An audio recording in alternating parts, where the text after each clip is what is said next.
I'm back. Mr. Clarke's back. Time to take a look at 15.5 as we take a look at China and the West.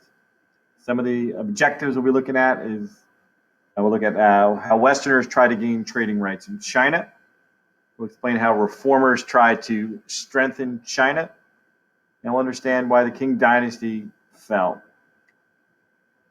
Obviously, you see the imagery at the top there. It's obviously England or Great Britain. They're kind of the empire trying to push trade onto China. You look there at the second image there, that's the Great Wall of China, one of the greatest innovations and one of the testaments to humankind. One, why do foreign traders have a difficult time establishing trade with China for many centuries? Chinese regulations and boundaries made it very difficult for foreigners to establish trade with China. The Chinese did not want their society broken down by Western influences.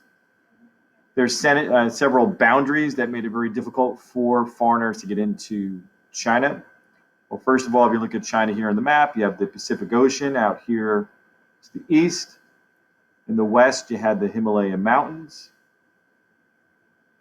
Also, you had the Great Wall of China, as you see there in the imagery.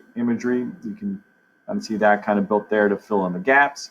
You have the Gobi Desert, which was difficult to get through as well. The Plateau of Tibet, which kind of, hits off, along the Himalayan mountains here. So obviously, this would all be areas in which it was very difficult for foreigners to get in. 3, what is meant by balance of trade? Balance of trade is the difference between goods imported and goods exported into a country. So if it's balanced, and we'll kind of look at them here. A balance means that imports and exports are relatively equal. A trade surplus is when exports are more than imports. That means you're selling more than you're buying, which is a net plus for the economy of the country. And a trade deficit is when you're actually importing more than you're exporting, you're buying more than you're selling. So again, when you look at the balance of trade, it's balanced, it's about equal. Surplus is when you're selling more than you're buying. And a trade deficit is when a nation imports more than it exports. So hopefully you understand that. Okay, when you look here, what were the 3 main Chinese exports during this period of time? Tea, silk, and porcelain would be the top 3 exports for the Chinese. 7, what do the Chinese want to import from Western countries? And this is kind of something that's essential. Chinese didn't want anything from foreigners, and therefore, if you didn't have anything they wanted, it was very difficult for Westerners to come in and kind of argue that they should trade with China. They only wanted to be paid in gold or silver. So therefore, it was a very difficult situation for the Chinese because they did not want anything from the foreign countries. 8, why was Great Britain eager to have China buy products from Western countries as well as sell products to them? Till the 1800s, China enjoyed a trade surplus as it sold more to Western countries than it bought from them. Great Britain, of course, they needed markets for their goods, so they wanted to kind of push themselves into Chinese society and kind of open up markets. When you think about China too, China is a very large population, and because of their large population, obviously they would be a great spot for countries to be able to trade with. So what the British did in order to force their way into the Chinese market is they introduced the addictive drug opium into Chinese society. Opium was gained from the crown jewel of the British Empire, India, and they would quite easily move it in from India into China, and the Chinese economy became disrupted as many Chinese became addicted to opium. British traders, they got really wealthy off of this illicit drug trade. And when you look at the British, and the unfortunate aspect of this ongoing problem for China is the British could care less about the Chinese people, whether or not they were dying, becoming addicted to drugs, it was breaking down their society. All that was problematic for the Chinese people, but something that the British government did not really care much about. The Chinese government tried to kind of get back at the British and kind of cut back on the opium sales in the country. So they outlawed opium. They began executing Chinese drug dealers, and they actually made a request to the Queen to stop selling opium to Great Britain. This led eventually to the Opium War. In 1839, the Chinese seized British merchant ships. They dumped hundreds of chests carrying opium into the sea. The British Navy attacked the Chinese coastal areas and river posts in response to this. And when you think about it, it's very similar to the Tea Party, the Boston Tea Party against Great Britain previously. So they're really experiencing something similar again. You can see there the type of ships that were being used during this period of time in history. The illustration does a nice job of that. What were the ultimate results of the Opium War? Well, with outdated weapons and fighting methods, the Chinese were defeated. They were forced to accept the Treaty of Nanjing.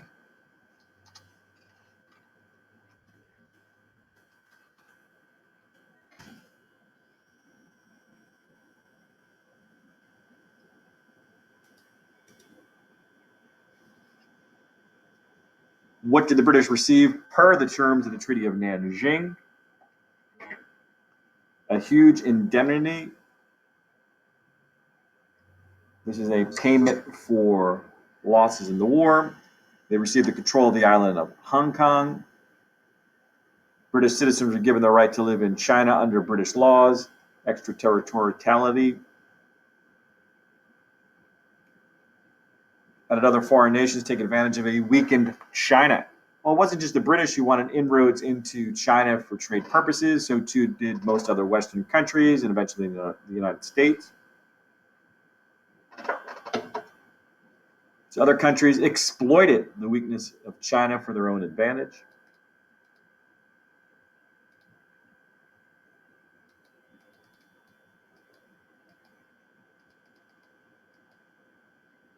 What factors indicated the Qing dynasty was in decline?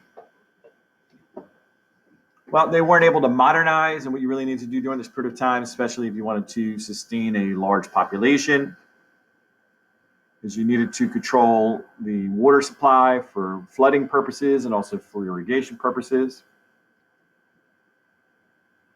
Canals were not very well maintained, not very modern. Population explosion put a strain on all sources and services in China. The very rich, evaded taxes. The government was corrupt. They had a budget shortage. Their court was extravagant, and poverty increased, and the peasantry suffered. Eventually, the peasantry is going to have enough, and they rebel in the Taiping Rebellion.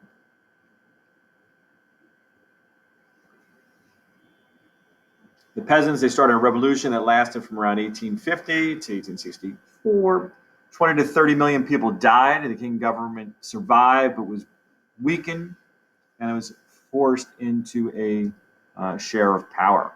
Russia seized land in northern China as they too exploited a weakened China.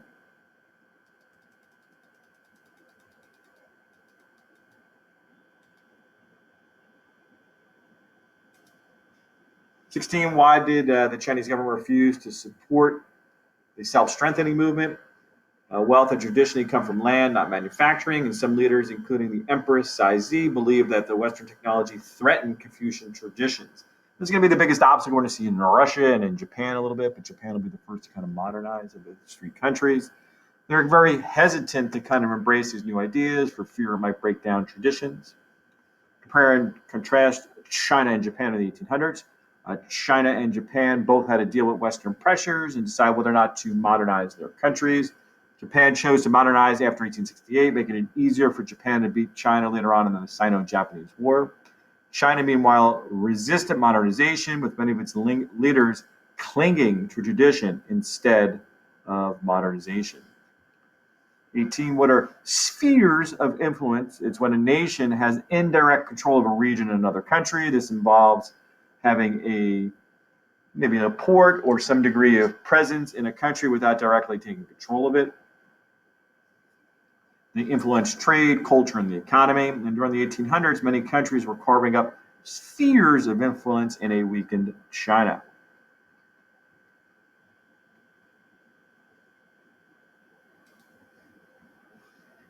Similar to what we'll see also in Japan, the Chinese open door policy was enacted by the United States in 1899, called for a policy to keep Chinese trade open to everyone on an equal basis.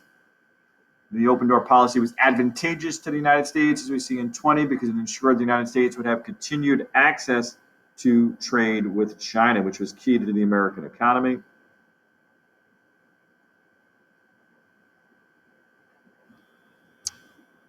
'21, as we look at the fall of the Qing dynasty, what led to resentment of foreigners living in China in the late 1800s and early 1900s.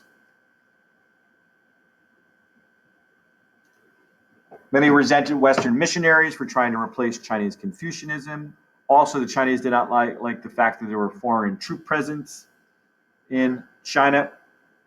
Finally, foreigners did not have to follow Chinese laws, which obviously the Chinese found offensive.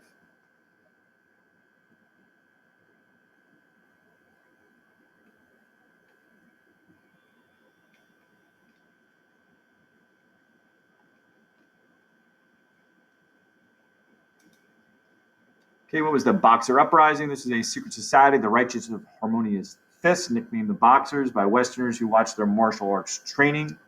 The Boxers believed they were impervious to bullets, meaning that the bullets would bounce off of them and they couldn't be harmed by the Westerners' bullets. So they attempted to drive out the foreign devils in 1900, and a united Western front soundly defeated the Boxers. What was the effect of the Boxer Uprising? After the Boxer Uprising or rebellion, the Chinese took steps to modernize, including education, agriculture, and industry. At the same time, Chinese nationalism began to spread, and the Chinese government was forced to give additional concessions to Western powers after the loss in the Boxer Uprising.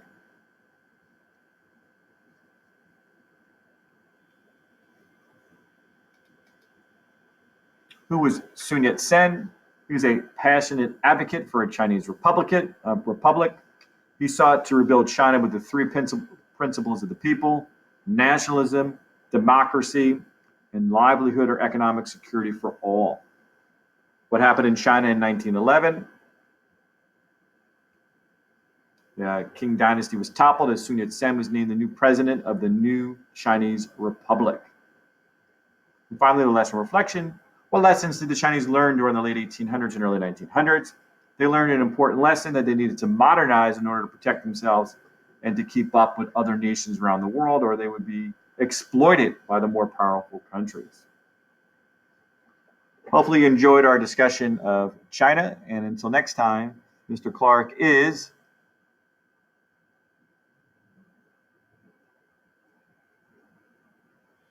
out.